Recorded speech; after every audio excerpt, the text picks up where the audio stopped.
हम अध्ययन कर रहे हैं अमेरिका स्वतंत्रता संग्राम के कारण। तो अमेरिका स्वतंत्रता संग्राम के कारणों को हम विस्तार से जानने का प्रयास कर रहे हैं। इससे पूर्व वाली क्लास में हमने जाना इंग्लैंड के द्वारा उपनिवेशों पर विभिन्न प्रकार के आर्थिक प्रतिबंध लगाए गए, नियंत्रण स्थापित किए गए। उन नियंत्रणों में सबसे पहले हमने देखा जहाजरानी अधिनियम, नेविगेशन एक्ट, जिसके अंतर्गत इंग्लैंड ने ये उपनिवेशों को बाध्य किया कि इंग्लैंड के जहाज़ों से ही आप माल मंगा सकते हैं और भेज सकते हैं, और अगर आपको किसी दूसरे देश से सामान आयात करना है तो केवल इंग्लैंड के जहाज़ों का ही प्रयोग करेंगे। व्यापारिक नियम भी बनाए गए, जिसके अंतर्गत इंग्लैंड ने कानून बनाया कि अमेरिका में उत्पादित वस्तुएं जैसे चावल, लोहा, लकड़ी, तंबाकू आदि का निर्यात केवल इंग्लैंड को ही किया जा सकता है।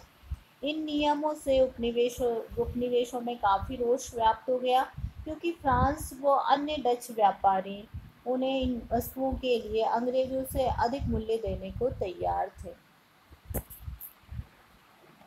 औद्योगिक अधिनियम में इंग्लैंड ने कानून बनाया कि जिस औद्योगिक माल को इंग्लैंड में तैयार किया जाता है, वही माल उसके अमेरिकी उपनिवेश तैयार नहीं कर सकेंगे। इस प्रकार 1689 में कानून द्वारा उपनिवेशों से ऊनी माल, 1732 के कानून द्वारा टॉफी का निर्यात बंद कर दिया गया। उपरोक्त कानून यद्यपि उपनिवेशों के लिए हानिकारक थे, फिर भी उपनिवेशों ने इसका विरोध नहीं किया था, क्योंकि उनको सख्ती से लागू नहीं किया गया था। आगे जब जॉर्ज तृतीय के काल में इन्हें सख्ती से लागू किया गया तो उपनिवेशवासियों ने इसका घोर विरोध किया। इसके अलावा मुद्रा अधिनियम पारित किया गया। इस अधिनियम के अंतर्गत उपनिवेशों ने कागज की मुद्रा पर्याप्त मात्रा में चलती थी। कब? सप्तवर्षीय युद्ध के समय 1764 में इंग्लैंड की सरकार ने पत्र मुद्रा अधिनियम पारित कर दिया और उपनिवेशों को इस अधिकार से वंचित कर दिया, और कहा कि अब केवल उनके पास जितनी भी कागज की मुद्रा है वो सरकार को लौटा दे।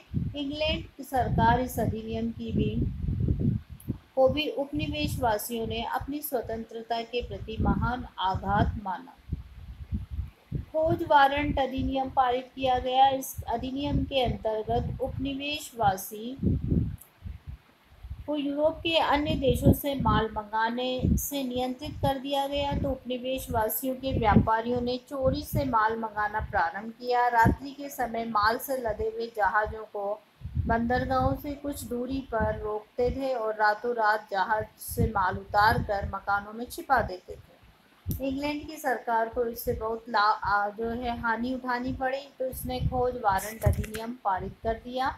इसके अंतर्गत उपनिवेशवासियों को अन्य देशों से सस्ती कीमत पर माल मंगाने में कठिनाई होने लगी।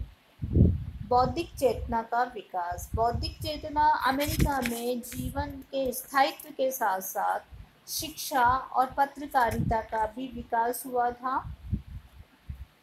इस समय जो प्रमुख विचारक थे या जो स्वतंत्रता सेनानी थे, प्रबुद्ध साहित्यकार थे, उसमें नाम आता है थॉमस पेन का। थॉमस पेन ने अपनी एक पुस्तक लिखी, साधारण तर्क बुद्धि, कॉमन सेंस नाम से पुस्तक लिखी, और इस पुस्तक में अपने देशवासियों के दिलों में देश के प्रति नवीन चेतना जागृत करने का प्रयास किया। अपनी इस पुस्तक में उन्होंने स्पष्ट किया कि जब अमेरिका वासियों को इंग्लैंड से अपने अधिकारों की रक्षा अब संबंध विच्छेद कर लेना चाहिए। उसने दैविक अधिकारों की कट्टर आलोचना की। इसके साथ ही James Austin, Patrick Henry, Samuel Adams का भी इस बौद्धिक चेतना में महत्वपूर्ण योगदान रहा। जेम्स ऑस्टिन ने खोज वारंट अधिनियम का विरोध किया। पैट्रिक हेनरी ने स्टाम्प अधिनियम का विरोध किया, और वो एक युवक था। युवा वर्ग में एक नवीन जान फूंक दी, और उसका प्रमुख नारा था, या तो स्वतंत्रता दो या मृत्यु दो। सैमुअल एडम्स जो एक वो व्यक्ति थे जिसने अमेरिका वालों में क्रांति की भावना को प्रबल बनाया। वो ब्रिटिश सरकार को अपनी जातियों का अच्छा सबक सिखाना चाहते थे। क्रांति की भावना का उसने स्फुरण किया और अपने देशवासियों को स्वतंत्रता संग्राम के लिए तैयार किया। और अंत में जॉर्ज वॉशिंगटन का नाम लिए बिना नहीं रहा जा सकता। वो व्यक्ति था जिसने कि अपने देश में स्वतंत्रता संग्राम का नेतृत्व किया और इंग्लैंड की सरकार से अमेरिका को आज़ाद करवाया। इस स्वतंत्रता संग्राम के विभिन्न कारणों में एक कारण है संवैधानिक मुद्दे। अब ये संवैधानिक मुद्दे क्या क्या थे? ब्रिटेन और अमेरिकी उपनिवेशों में कई प्रकार के कर कानून लागू कर स्थानीय करों को बढ़ाने का प्रयत्न किया गया। इससे भी उपनिवेश में घोर असंतोष की भावना थी। यहाँ एक संवैधानिक मुद्दा भी उठ खड़ा हुआ। ब्रिटिश का मानना था कि ब्रिटिश संसद सर्वोच्च शक्ति है। वो अपने अमेरिकी उपनिवेशों के मामले में किसी प्रकार का कानून पारित कर सकती है, जबकि अमेरिकी उपनिवेशों का मानना था कि उन पर कर लगाने का अधिकार केवल उपनिवेशों की असेंबली में निहित है, न कि ब्रिटिश पार्लियामेंट में, क्योंकि उसमें उनका प्रतिनिधित्व नहीं है। अब बच्चों हम देखेंगे उपनिवेशों के प्रति कठोर नीति, ग्रैनविले की नीति। ये ग्रैनविले कौन था, उसकी क्या नीति थी?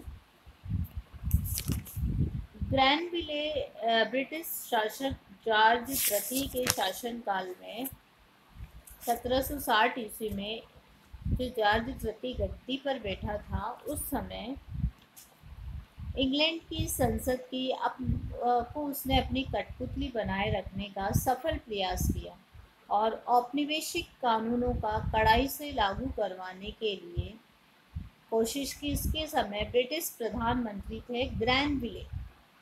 इन्हें जो है इन कानूनों का कड़ाई से लागू कराने का प्रयास किया। सप्तवर्षीय युद्ध में ब्रिटेन को आर्थिक संकट का सामना करना पड़ा। अतः ग्रैनविले ने करों को बढ़ाने के लिए नवीन योजना प्रस्तुत की, जिसके तहत जहाजरानी कानूनों को सख्ती से पालन किया गया। उपनिवेशों पर प्रत्यक्ष कर लगाने की बात कही गई। इसी संदर्भ में उसने शुगर एक्ट और स्टाम्प एक्ट भी पारित किया।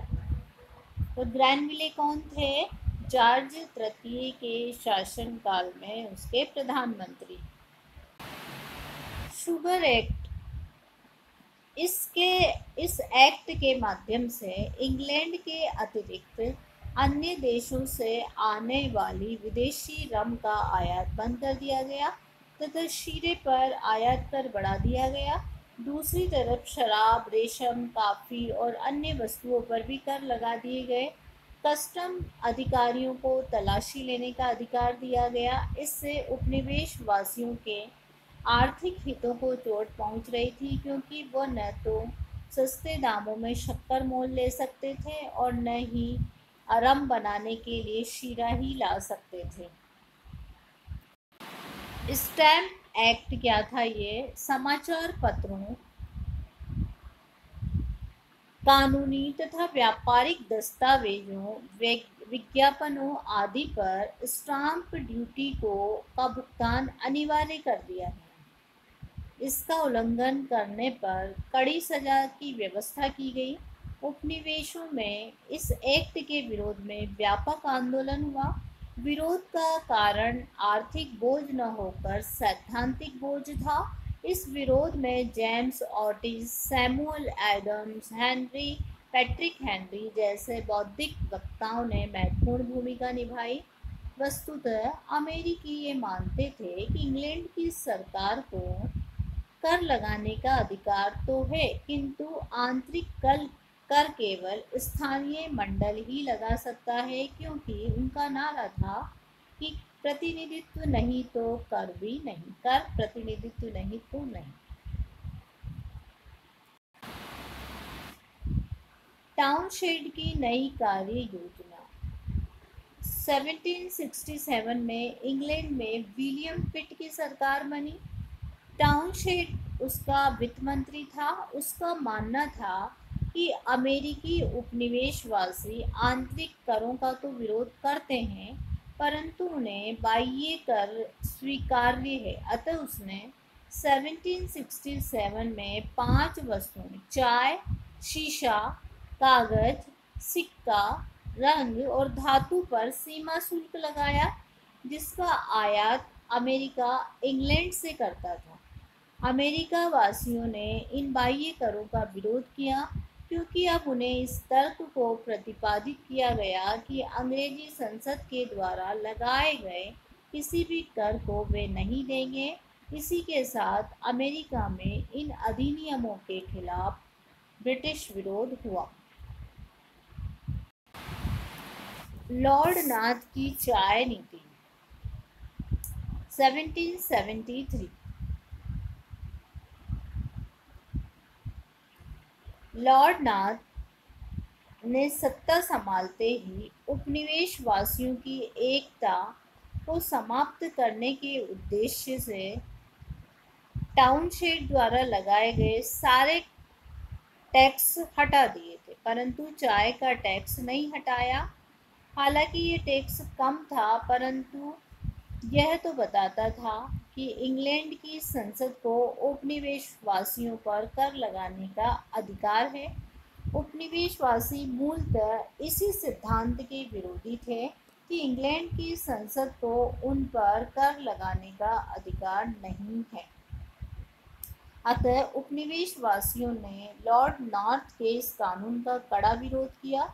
इस कानून के विरोध करने की नीयत से एक बोस्टन टी पार्टी नाम का एक दल भी गठित किया।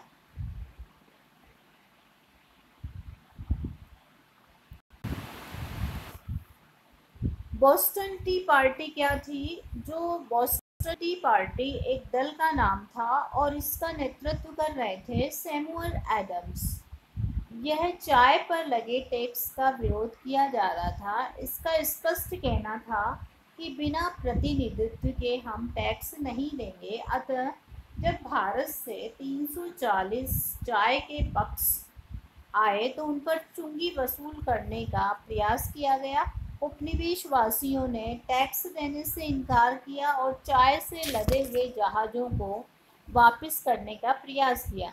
जब बोस्टन वासी उन्हें वापस करने में सफल नहीं हुए तो 16 दिसंबर 1773 को सैमुअल के नेतृत्व में वे जहाज पर चढ़ गए और जहाज की पेटियों को समुद्र में फेंक दिया। इन पर सैनिकों ने और बोस्टन वासियों में झगड़ा हो गया। अंग्रेज सैनिकों ने गोलियां चला दी।